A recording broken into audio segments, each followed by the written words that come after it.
Hello Year 11 and welcome to our second video here for differentiation.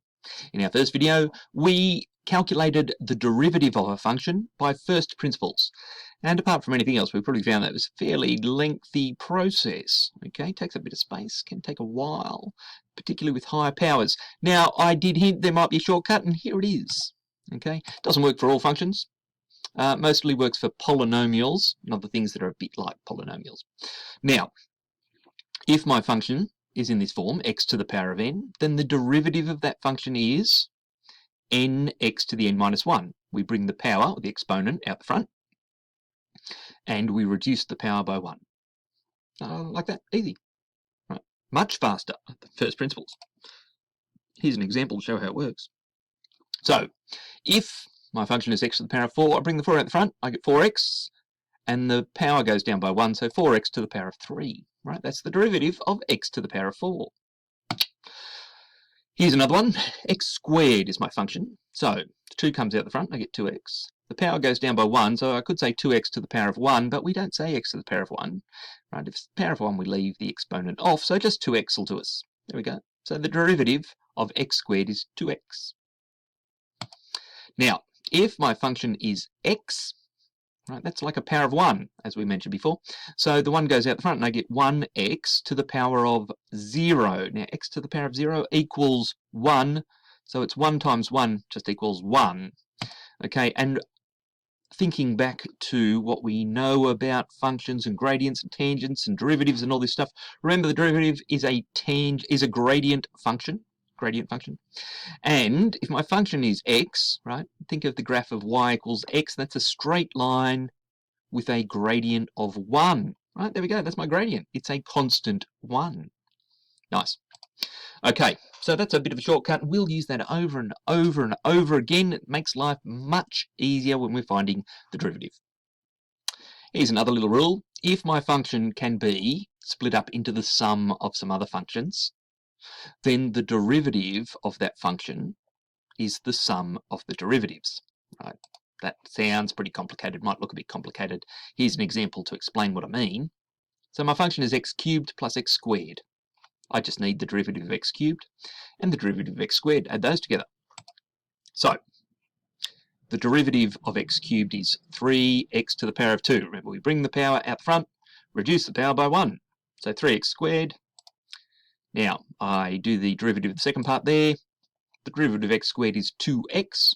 So there we go. The derivative of x cubed plus x squared is 3x squared plus 2x. Nice. Cool. Okay, that makes life a bit easier. Here we have, right, a function that is a multiple of some other function, right, where a is some constant, like 3 or 5 or something, pi, who knows. So the derivative of that is a times the derivative of the function. Right? So if my function is 5x squared, then the derivative is 5 times the derivative of x squared. So it's 5 times 2x, which is of course 10x. Okay, simple rules, and they will speed up this process enormously. Some other rules here. The derivative of a straight line is a constant. We've mentioned that a few times. So something like 3x, right, straight line, it has a constant gradient, right? Every tangent, if you like, to that line is the same tangent. So the derivative of a straight line is a constant. So a number like 3 or 5 or pi. The derivative of a constant is 0. Now, if I have a function that is a constant, something like function x equals 5, and I could graph that, I could say y equals 5. What does that look like? It's a horizontal line, right? And the gradient of a horizontal line is 0, and the derivative is the gradient function. It's a formula for calculating the gradient of any tangent. So if my function is a constant, then the derivative is 0. Okay, here we go. Let's apply those things here. I've got a function here. We haven't talked about what happens when my function is the product of two functions. And we're not going to talk about that right now. All I'm going to do is expand these brackets. Okay, so expand that out. And my function could also be written as x squared plus x minus 2. Right, there's my function. Now we're going to differentiate that. The derivative of x squared is 2x. the derivative of x is 1, the derivative of negative 2 is 0, so the derivative is 2x plus 1. Awesome. Now, this is a little bit different and probably not something that we use terribly frequently, but nonetheless, we have actually kind of learnt this before too. The gradient of a line, right, including a tangent, is equal to the tan of the angle the line makes with the x-axis. We call this the angle of inclination. So, the gradient can be expressed as an angle by taking the inverse tan of it. That angle is the angle the line makes with the x-axis. Righto. Here's what I mean here. If my function is x squared minus 3, right, that's parabola, concave up, axis or vertex at 0, negative 3, and I draw a tangent to that parabola at the point where x equals 1, I want to know what angle my tangent makes with the x-axis. I jumped over to Desmos and sketched these things. How nice is that? So here's my parabola, x squared minus 3, there in that lovely corally pink colour. Right, x squared minus 3, that's my negative 3. Right. And then I draw a tangent. Don't worry about the equation of the line, but here's a tangent, a nice straight line that just grazes my curve when x equals 1. Here's x equals 1. My tangent, right, meets the curve at that point there. Now, what I want to know is, what is the angle that this green line makes with the x-axis here? What's this angle here? What does it look like? Looks like it's about 60 degrees to me. Well, we'll work it out. So we do this by differentiating the function, right? The derivative of x squared minus 3 is just 2x. 2 comes out the front. The negative 3 becomes 0. Then I substitute x equals 1 in to find the gradient of the tangent at x equals 1. So 2 times 1, right? Substitute the x with 1, and I get 2. So the gradient is 2. And what's the angle that makes with the x-axis? Well, it's the inverse tan of 2, which is about 63 degrees. Calibrated eyeball. Or I just looked it up beforehand. Obviously, I wrote these slides. Anyway, so that's another little tool we've got in our toolkit here. We can find the angle of inclination by taking the inverse tan of the gradient. Fancy words. Here's another example. Oh, and I sort of jumped the gun. For what value of x is the tangent to this function horizontal?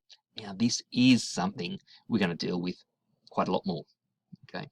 Because the point where a tangent is horizontal is a really important part on any curve, right? That's where, in this case anyway, where my parabola turns around and goes the opposite direction. That's the vertex there. So you can see the vertex of this parabola, right, when I sketch it up in Desmos, is at 3, negative 1. Right, we've got tools for calculating that, but look, here's the graph, 3, negative 1. Now, for what value of x is that horizontal? Well, we know it's when x equals 3. But can I do that without, 1, finding the vertex by whatever method we use? We've got a couple of those. Or by sketching it and just sort of inspecting it? Nah, it's not good. We're going to use calculus to find this. So for what value of x is the tangent to my curve horizontal? We start by differentiating the function, and I get 2x minus 6. Then, what I want to know is, I know that my gradient is equal to 0. So, 2x minus 6 has to be equal to 0. I solve that. All right, 2x equals 6, x equals 3. And that's what we saw in our graph. Okay, wonderful. So there we have, in essence, found at least part of the vertex of that parabola using calculus rather than one of our other tools. And the great advantage of this is that we can use this for other curves, not just parabolas, not just quadratics. Okay, that's cool.